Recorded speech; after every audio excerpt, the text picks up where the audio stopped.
Howdy folks, hope you're all having a good one, and welcome back to World of Warships with Rear Admiral Jingles, where today the star of the show is none other than World of Warships live streamer, star of stage, screen and dockyard canteen, all-round good egg and snappy dresser, TC Freer. And today, in this Tier 10 domination battle on the Sleeping Giant map, he's playing the all-new, all-singing, all-dancing Tier 10 Pan-Asian heavy cruiser, the Inchon. Yep, that's right, heavy cruiser. This thing is so new, it doesn't even have its own World of Warships wiki page entry yet. But it's definitely a heavy cruiser, unlike all of the other Pan-Asian cruisers, which are extremely light cruisers armed with 5-inch, not even 6-inch guns. The Inchon comes with 8-inch guns. And because it's Pan-Asian, it also comes with deep water torpedoes, which can hit anything other than destroyers, depth charge airstrike. It comes with a smoke generator, defensive anti-aircraft fire, a torpedo reload booster, and a repair party. It's a fairly comprehensive suite of utilities, but it does not, of course, get radar or hydro. Speaking of radar and hydro, I think it's fair to say that the enemy team have a little bit of a sensor advantage. Both teams have an aircraft carrier, so, plenty of air spotting, but nobody's managed to sneak in a hybrid under the radar. And while we're on the subject of radar, TC's team definitely have one in the shape of the USS Annapolis. The enemy team potentially have two. They definitely have at least one in the shape of the HMS Plymouth, but they might also have one with the USS Black, which is a destroyer that comes with radar, and it doesn't have to choose between radar and smokescreen. It just has to choose between radar, defensive AA, or an engine boost, so it's almost certainly got radar. In place of the Annapolis on TC's team, the enemy team have a Clausewitz, which is the German tier, technically 11 supercruiser. Now, it doesn't get radar, but it does get an extremely dangerous, long-range, long-duration German hydro, which is effectively a mini-radar. TC's team kind of have one as well in the shape of the Elbing, but it's a destroyer hydro, so it's great for the Elbing, but it's not quite as effective as the one carried by the Clausewitz. The final, let's call it an advantage that the enemy team have is that while TC's team have a Manfred von Richthofen, which is a very capable Tier 10 aircraft carrier, the enemy team have the USS Essex, which is a support carrier and comes with the smokescreen generator consumable. Yep, carriers can lay smokescreens now. This is a consumable that's not attached directly to the Essex, whose patrol fighters have just spotted TC at a very squeaky moment as he's trying to sneak around the corner into the inlet here. Oh dear. No, I think he's gotten away with it.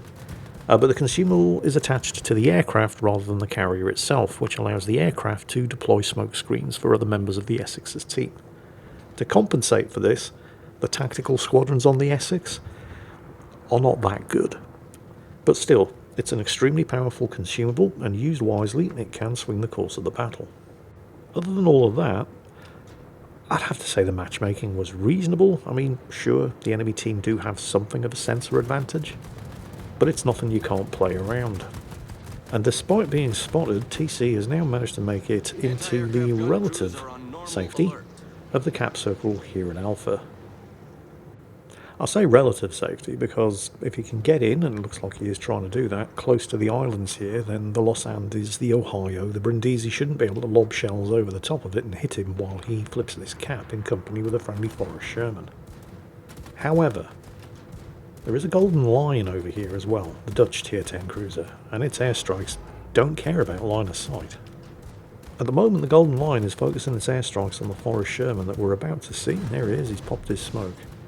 Unfortunately, the Golden Lion was waiting for exactly that, and it's not just bad news for TC Freer because he's hydroed too, but the target of the hydro, the Forrest Sherman over there, he is now in a lot of trouble. He's exchanging fire with the USS Black, and he is inflicting damage, but he's not surviving this.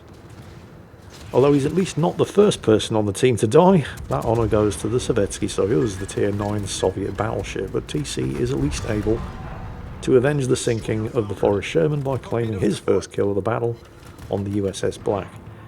Oh, unfortunately the Ohio was not looking this way, otherwise that could have been... Oh, speaking of painful, yeah, you're not dodging those. This is the downside of this position. Because, ow, yeah, that was almost half of his health. Because you do kind of have to tuck in next to the island to avoid getting obliterated by large caliber guns looking in this direction. Oh, he's got shots at the Brindisi. shots out. That's 8 8-inch guns. Compensate for the fact that the Brindisi is now reversing. 4,000 damage with the first salvo. And that's a triple citadel with a second. I think a lot of people get surprised at just how much damage this thing can do. Because they don't expect Pan-Asian cruisers to be on with anything other than destroyer caliber guns. It's not really surprising, I suppose. I mean, this thing is so new. A lot of people, when they start getting shot at by a Pan-Asian light cruiser, they think, oh, it's only it'll be fine, I can take a couple of salvos. Yeah, I don't think you can. The Annapolis has taken down the Ohio, as the Essex continues to be a bit of a problem for TC here. He's popped his smoke, even though he is still hydroed by the Golden Lion, but the hydro was about due to expire. Okay, he's safe. I am very, very surprised that the Golden Lion didn't make more use of his airstrike consumable while the hydro was up. TC was kind of pinned in here, spotted, and unable to manoeuvre and avoid the aircraft. Meanwhile, there's some drama developing over here.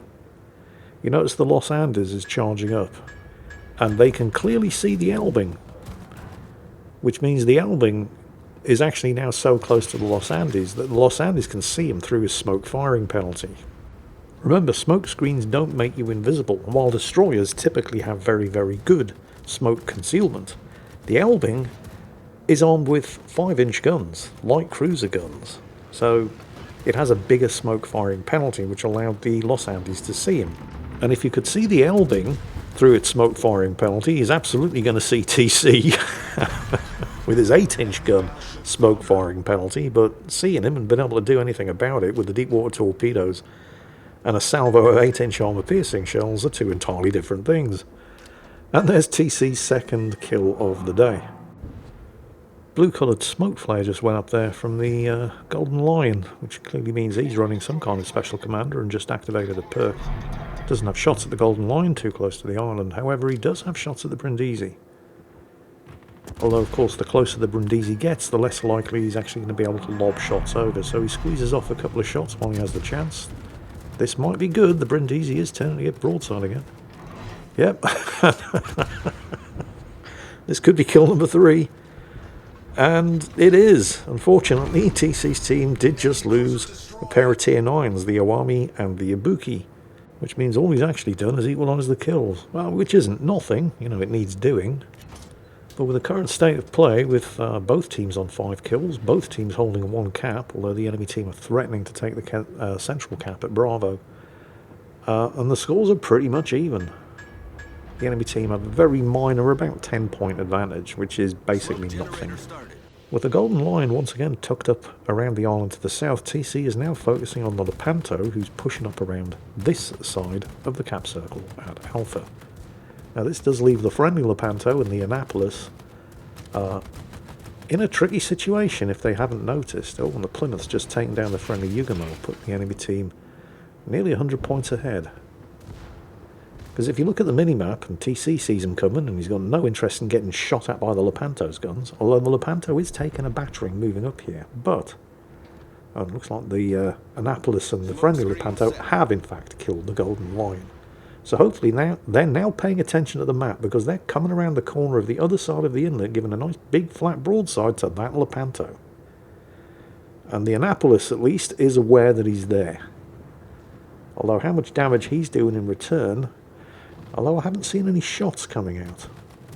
It looks like they might be getting away with it, but that Lepanto, oh, he is returning fire, and he's getting awfully close, although he's firing high explosives, so maybe not that much of a threat. Thing is, does he know that TC's here? I mean, he can clearly see the smoke screen, or at least you'd think he can see the smoke screen. And it's not as if TC has not been spotted in here. He's lost half of his health, I think twice now. It's fairly obvious he was here. On the off chance that the Lepanto is capable of thinking and breathing at the same time, though, TC is furiously backpedaling here to get what remains of that smokescreen between him and the Lepanto's big-ass guns, just because he may have switched to armor-piercing. But, yeah, no, I mean, you know, nice move. Well played, TC, just in case. Didn't really need to bother. I mean, you know, credit where credit's due here. Keeping that rapidly dissipating smokescreen between himself and the Lepanto was an extremely good play there, but I mean, the Lepanto just literally sailed around the corner of an island into a smokescreen and ate a bunch of torpedoes. What did he think was going to happen? Perhaps I'm using the word think a little bit too generously. Anyway, moving on. Speaking of Italian battleships, the friendly Christopher Colombo is not looking very healthy, and yep, the Jean Bart's got him. Oh well. Well, on the bright side, TC is no longer in any danger whatsoever of being spotted by anything except possibly the enemy aircraft carrier. So he's able to get a bit of... I mean, the Jean Bart took a big hit from something. I mean, he took some damage from TC. I don't think it was shots in the air from the Christopher Colombo. He's been dead for too long. I think it was probably the friendly Venezia. Note that TC's radio direction finding skill is pointing straight towards the enemy Clausewitz, who isn't really a big problem for TC right now because the Clausewitz has issues of its own, namely the friendly Lepanto in the Annapolis. Now the Lepanto is being focused down by the Essex, and the Clausewitz has just sunk the Annapolis. So that was a good call, taking out the Annapolis rather than the... I mean, the Lepanto obviously has the bigger guns and can do more damage, but the Annapolis isn't nothing and also has radar, and with a friendly Essex to lay a smoke curtain for you, taking out the radar cruiser is probably the right choice. Friendly carrier finishes off the Jean Bart, which frees up the friendly Venezia. So the kills are once again even, as are the cap circles, and the scores are more or less even. They're just not going to stay even for very long as the Clausewitz finishes off the Lepanto as well. Meanwhile, someone in chat is complaining that the carrier isn't spotting the... Oh yeah, the enemy team still have a destroyer, the Yugomo. Well, that's a nasty destroyer. Clausewitz switching his fire to the Venezia. He's on very low health, but he has just managed to sneak into cover around the side of the island, which is fantastic news for TC because he is surface spotted and it's not the Clausewitz, it's the enemy Plymouth, and it's more or less on full health. It is currently occupied, shooting at the Venezia, however. And it looked like TC's kind of managed to take him by surprise. Yeah, he didn't like that. Oh no, oh, you don't want to be turning to give broadside to a heavy cruiser, Plymouth. That's assuming the Plymouth even knows that he's facing a heavy cruiser, and I think he just realised there's more citadels. He has, of course, now smoked up, and nobody on TC's team has anything in the way of radar or hydro.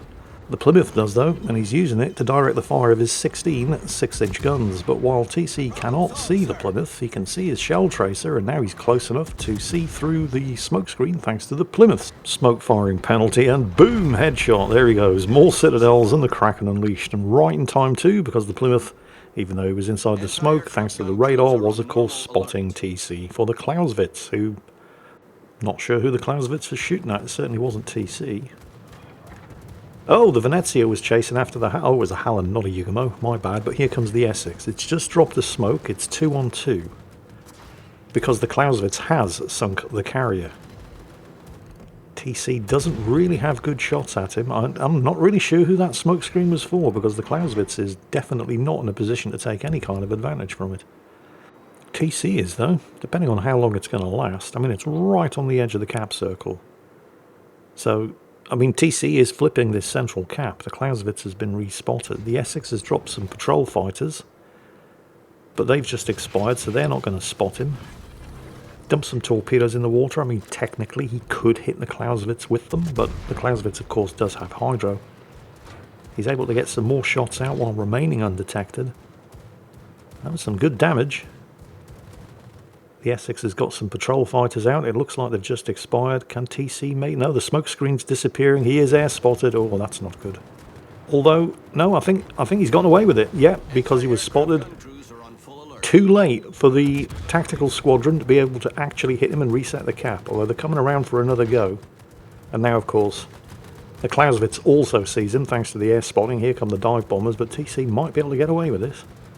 AA guns working, taking out the patrol fighters. They have no health, they're easy kills, and it looks like he's also shot down the dive bomber squadron. There's the AA Defence Expert Award. Yeah, like I said, the Essex's aircraft aren't actually that good. That's the price it pays for having the awesome utility of that smokescreen launcher. He's got more shots at the Clausewitz, who cannot see him. Oh, he sees him now. No citadels. I mean, it's a German cruiser. It's as tough as old boots. It's no battleship, of course, but it's tougher than your average cruiser. Here come the rocket attack planes. The Clausewitz is almost down. AA guns blazing away. There's a few more kills. And he's hit. And that was a nasty chunk of health. The Venezia, of course, because he was chasing after the Halland, and I mean, he got him, so it wasn't a waste of time. But it does mean that he's way too far away to be of any direct help here. And he's not even in a position to find and kill the carrier. He's got... oh, kill number 6. The Clausewitz is down. And the Essex is inside shooting range. He is on full health, though. The Venezia is... I'm not sure what he's doing. He's steaming south, whether that's to take the cap circle at Charlie or to come and assist TC. And the Venezia does have long-range guns, but they're not that long-range, so at the moment this is all down to TC and the Essex. The good news, as we've already mentioned, is that the Essex's tactical aircraft are not particularly good. And he's suffered enough losses that he's, unlike certain other aircraft carriers that we could mention, not able to circulate full squadrons right up until the end of the battle. He's gone undetected again. Ah, he's dropping a smoke screen. TC is still hard spotted, but the second that disappears, and it just has, we now know that the Essex is somewhere in that smoke screen. There are the patrol fighters. Looks like they've just expired, or are about to. Yep, they've gone. Which means the Essex is now sitting there frantically waiting for his squadrons to regenerate so he can get out here and actually spot and hit TC, and here they come. And that is a full squadron of dive bombers.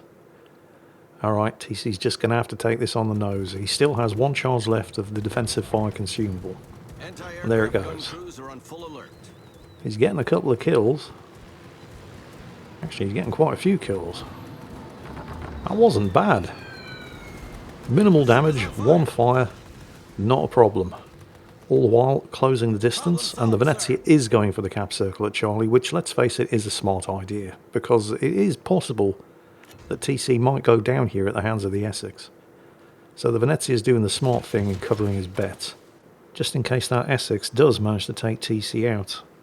And he's also heading south, so he can clean up any scraps that TC leaves on the table.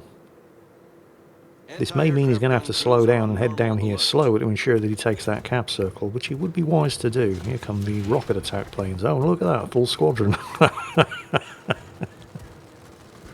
This could hurt. Yeah, minimal damage, but it did set another fire, and TC's damage control is on cooldown. Meanwhile, TC is actually surface spotted, and he hasn't fired his guns in a hot minute. Which means that, hard though this may be to believe, unless you've actually played World of Warships, a fleet aircraft carrier has better concealment than a cruiser. Problem solved, sir. Although he doesn't have TC spotted now, which means he's probably steaming away at full speed and trying to bury himself into the map corner. The Venezia has taken the final cap though, which almost certainly means that whatever happens to TC, his team are still going to win. They've got a nearly 300-point lead over the enemy team now. Yep, there's the Essex, heading for the map border as fast as his little engines will carry him. Oh, TC actually spotted him before the Essex spotted him in return. Okay, well that doesn't make a lot of sense. I mean, the Essex was clearly outspotting TC earlier. And he is running for the map border. But he is now, well, not only spotted, he's also within shooting range of the Venezia. He's managed to get another full squadron of dive bombers out. What the hell? Okay, this could hurt. Venezia unloading with... Yeah, that did actually hurt. Venezia scored a couple of hits there. That thing has a lot of big guns. And he was firing the semi-armor piercing. Once again... I mean, there's obviously no way the Essex is going to be able to hide here, because he's running out of map to hide in, and of course TC has the radio direction finding skill, so he always knows which way to go to find him. And it looks like as long as TC can keep him within 12 kilometers, the Essex is going to stay detected, and the Essex just ran out of map to run away to, so he is going to stay within 12 kilometers as soon as TC closes the distance a little, and here comes a full squadron of rocket attack planes. What the hell's going on? He's in the corner. He can't go anywhere now. How much damage of the rocket? Again, not a huge amount of direct damage, but it did set another fire. Damage controls back off cooldown. What does it take to sink this thing? Oh, the Venezia's opened up again. Still got the semi-armor piercing loaded. And that thing hurts. And you know what? Doesn't matter. The Essex lives to run away again another day. TC's team reaches 1,000 points. Sadly, no 7th kill, but I don't think he's too unhappy about scoring 6. And 183,000 damage in the all-new, all-singing, all-dancing Tier 10 Pan-Asian heavy cruiser, the Inchon. 6 kills, Air Defense Expert Award, Kraken Unleashed, and 3,355 base experience. Ladies and gentlemen, boys and girls, I give you TC Freer, star of Stage Screen and Dockyard Canteen, and genuinely one of the nicest people I know. Do yourselves a favour, go and check him out on Twitch. He 100% deserves your support. You absolutely won't regret it. Well done, TC. Thanks for sending it in. And as always, take care, and I'll catch you next time.